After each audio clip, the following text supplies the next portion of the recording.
আসসালামু আলাইকুম সবাইকে। আশা করি আপনারা সবাই অনেক ভালো আছেন। আমার কাছে আপনারা নিশ্চয়ই দেখে বুঝতে পারছেন এটা একটা বাটারের একটা বক্স। আসলে এটার ভেতরে আমার খুলে দেখাচ্ছি। দেখেন কিছু বীজ আমি টিস্যু পেপারে করে মুড়িয়ে সামান্য ওইটাতে পানি স্প্রে করে দিয়ে বক্সটাকে লাগিয়ে আমি আমার বয়লারের উপর রেখেছিলাম, যেখানে খুবই গরম থাকে, অন্ধকার জায়গা। মাশাআল্লাহ দেখেন আমি হয়তো এক সপ্তাহ আগে রেখেছি, আমার সঠিক খেয়াল নেই, কিন্তু মাশাআল্লাহ দেখেন প্রতিটা মনে হচ্ছে যে প্রতিটা বীজ জার্মিনেট হয়ে শেকড় বেরিয়ে গেছে। কিছু চাইনিজ পটল গত বছর এক্স্যাক্টলি এইভাবেই করেছি। প্রথমে আমি এই টিস্যুগুলো আসলে ভীষণ ড্রাই হয়ে আছে, আমি খানিকটা পানি দিয়ে ভিজিয়ে নেব। পানি দিয়ে ভিজিয়ে যেটা হবে যে শেকড়গুলো যেগুলো আছে, দেখেন শেকড় কিন্তু এটা একটা শেকড়, এখান থেকে আরো বের হয়েছে। শেকড়গুলো যেগুলো আছে সেগুলো আসলে আমি মানে চেষ্টা করব যেন ক্ষয়ক্ষতি না হয়।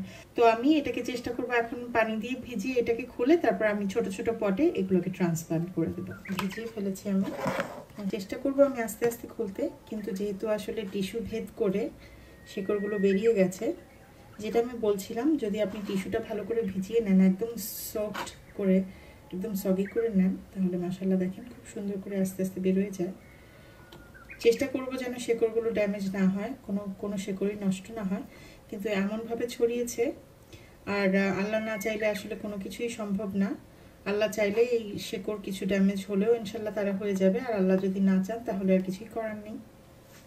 দেখেন মাশাআল্লাহ প্রতিটা বীজই জার্মিনেট হয়েছে। এটার যে বীজটা সেটার খোসাটা খুলে গেছে, তারপর আমি লাগিয়ে দেব। পুরো গাছটাই হয়ে গেছে মনে হচ্ছে।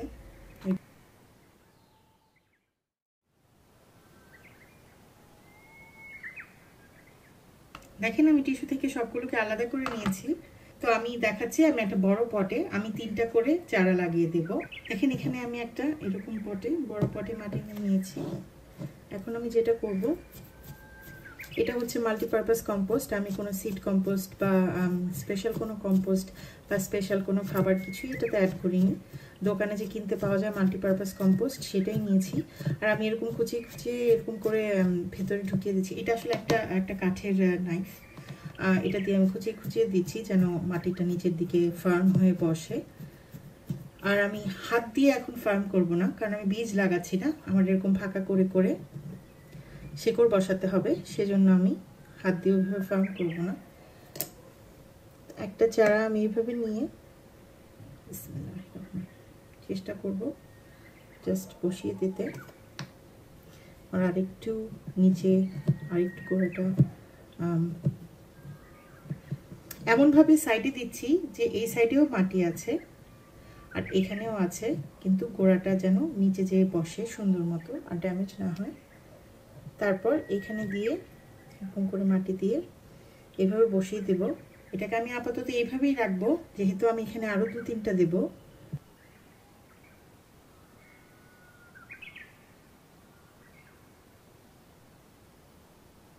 দেখেন আমি 4টা এখানে বসিয়ে দিয়েছি। এখন আমি যেটা করব, শেকড়গুলো মাটির নিচে চলে গেছে, এখন আমি খুবই হালকা হাতে আমার 2-3 আঙ্গুল দিয়ে এইভাবে করে সুন্দর করে বসিয়ে দেব। আমি একটা পটে 4টা বসিয়েছি, আপনারা চাইলে একটাও করতে পারেন। 4টা বসানোর কারণ আমার বিশেষ করে আমার আসলে ঘরে বা বারান্দায় কোনো জায়গা নেই এগুলোকে দেওয়ার।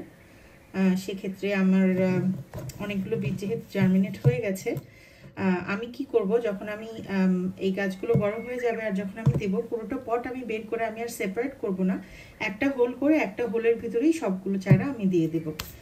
তো আমি এখন এটাতে পানি স্প্রে করে দেব। শেকড়টা যেহেতু নিচে বসে আছে, আমি স্প্রেয়ার দিয়ে চেষ্টা করব যেন শেকড়টা না নড়ে। আর এই স্প্রেয়ারটা দিয়ে অনেক স্পিডে পানি আসে, আমি এই জন্য উপরের দিকে না দিয়ে এরকম গোড়াতে দিয়ে আমি পয়েন্ট করে এইভাবে দিয়ে দেব। পানিটা সুন্দর করে ইনশাল্লাহ ভেতরে যাবে, শেকড়গুলো ভালো করে মাটির সাথে বসে পড়বে। আমি ততখানি কি স্প্রে করব যতখানি আমার মনে হবে যে না পানিটা ভেতরে নিচ পর্যন্ত গেছে, ইনশাল্লাহ চলে যাবে। এটা খুবই জরুরি, মাটিটা যেন নিচ পর্যন্ত পানি যায়, যে গোড়াটা ভেজা থাকে। এই তো 8 দেব না, আমার কাছে মনে হচ্ছে এখন নিচ পর্যন্ত যাবে। এটা এখন আমি এইভাবে নিচে একটা সসার দিয়ে উইন্ডো সিলে দিয়ে দেবো, আর এমন করে আমি সবগুলো করে নেব। তো দেখেন আমার সবগুলো বীজ আমি এইখানে ট্রান্সফার করে দিয়েছি কম্পোস্টে। কিছু কিছু বীজ এরকম ছিল যেটার গোড়াটা একদম লেগে আছে, আর মাথাটা যেমন আমি দেখাচ্ছি, এটার মাথাটা যেমন খুব সুন্দর করে উঠে গেছে ডাটি ধরে, এটার যেমন মাথাটা একদম শেকড়ের সাথে নিচেই লেগেছিল, এরকম ক্ষেত্রে মেক শিওর করবেন যে শেকড়টা যেন মাটির নিচে থাকে, মাথাটা যদি মাটির নিচে খানিকটা থেকেও থাকে, যখন শেকড়টা সেটেল হয়ে যাবে মাটির ভেতরে আর গাছটা বাড়তে থাকবে, তখন আপনার এই মাথাটা সুন্দর করে উপরে চলে আসবে। কিন্তু শেকড়গুলো সবগুলো যেন মাটির ভেতরেই থাকে, তাছাড়া আপনার শেকড় নষ্ট হয়ে গেলে আর চারাটা সুন্দর করে হবে না। আরেকটা কথা চটজলদি বলে দিই, আমি যে পানির স্প্রেয়ারটা ব্যবহার করেছি সেই পানিটার ভেতরে, এটার ভেতরে 2 লিটার পানি ধরে, আর এই 2 লিটারে আমি আমার 10 মিলিলিটারের মতো 5 মিলিলিটার হবে অ্যাকচুয়ালি সিউইড লিকুইড যেটা, সেটা দিয়ে আমি স্প্রেয়ারটা বটলটা রেখে দিই।